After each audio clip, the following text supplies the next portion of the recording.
Hello, everybody. How are you? I am Dr. Alicia with Coaching with Dr. Alicia, and we are here today for our book club meeting. And the name of our book is How to Be an Adult in Relationships. We've been reading this book just about every Sunday, and today we're going to finish up chapter 1. I can't believe we are just now on chapter 1, finishing chapter 1. And then I'm going to take a little bit of a hiatus, and then I'll come back when I'm done with going on vacation. So I got a vacation coming up. See, I got my vacation hair going on. But anyway, I want to welcome everybody for coming in. This is part 6. So if you're interested in parts 1 through 5, you can go to the show notes. And then that will click on those links, and that will direct you to parts 1 through 5. And this is part 6. So I welcome everybody. We are learning how to treat each other with dignity. We are learning the foundation to making sure that we carry ourselves in congruence with our values.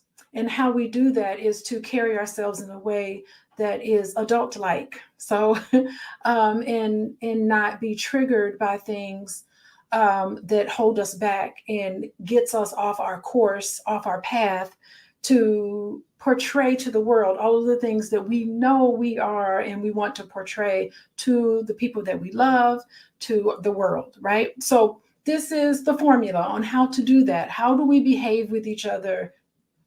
How do we behave with each other when they say something that bothers us? How do we interact with somebody when we have a complaint? Last week, I talked about complaints, listening to complaints, being able to articulate complaints about someone who's very close to you. Listening to complaints without being defensiveness is the number one key to being an adult in relationships. So if you are in a relationship, a romantic partner, and that person comes to you and says, hey, I want to talk to you about something that bothered me,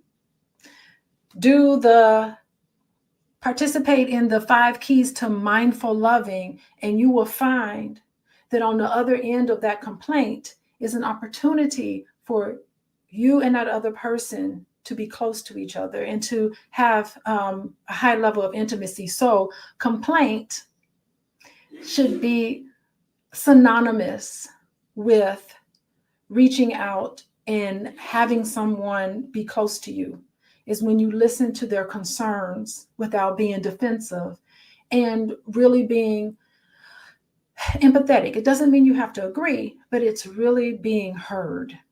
And for many of us, just being heard is half the problem, right?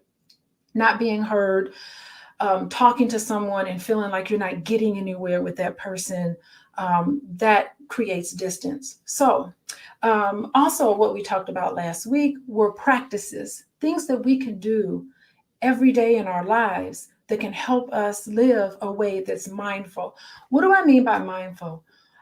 Mindful living means if someone does something that bothers you, instead of being reactive to that, you can stop, pay attention to how your body's feeling, pay attention to what's coming up for you, and just pay attention to, okay, this is bothering me. What is this reminiscent of in my past that is making me upset? So mindfulness is just being aware of your reactions, being understanding instead of reacting. It's filtering. Some people just, as soon as they get bothered, it goes from the gut out of their mouth. And so when you participate like that, sometimes you do and you say things that you normally wouldn't have done. That's not really who and what you really are, because I think all of us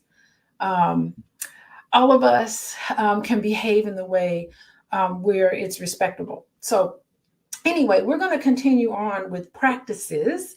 And we are starting on page, what page is that?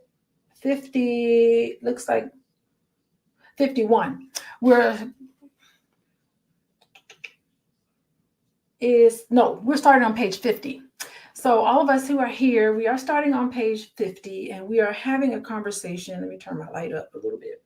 We are having a conversation about practices on things that you can do to help you become an adult in relationships. Okay, so we ended with the practice of, last week we ended with 3 forms of listening. It's only our presence is enough to create trust and open a path to contentment. And they say in mindfulness, we can learn to listen to others as we listen to songbirds. Isn't that something? Songbirds, no judgment, no appreciation, only appreciation of diversity. So, not judging, appreciation of diversity. Y'all know what that means? Appreciating diversity is understanding that not everybody thinks the same way you do. So a great way to listen is to be able to understand that that person's world is different from yours, and it's okay. So being tolerant of differences, that's what they mean. Appreciation of diversity. Then our loving the birds, as St. Francis did, adds to the heart dimension. So all the different bird sounds we can appreciate, all the different perspectives that people have we can appreciate, and it doesn't have to be a personal attack against you just because someone thinks different from you. So that's where we ended last time, as a practice that we can do to make sure that we maintain maintain who we are and our sense of purpose and how we interact with others. Not enough discussion centers around this, by the way, from what I'm getting in contact with. So before I go on, I want to say hello. I see you, Willie. Willie, hello, Willie from Detroit. Hey, Detroit, wonderful. Love Detroit. Kanika Lemon, hello. And Sir D and Kenyatta Ramsey. Hey, Kenyatta.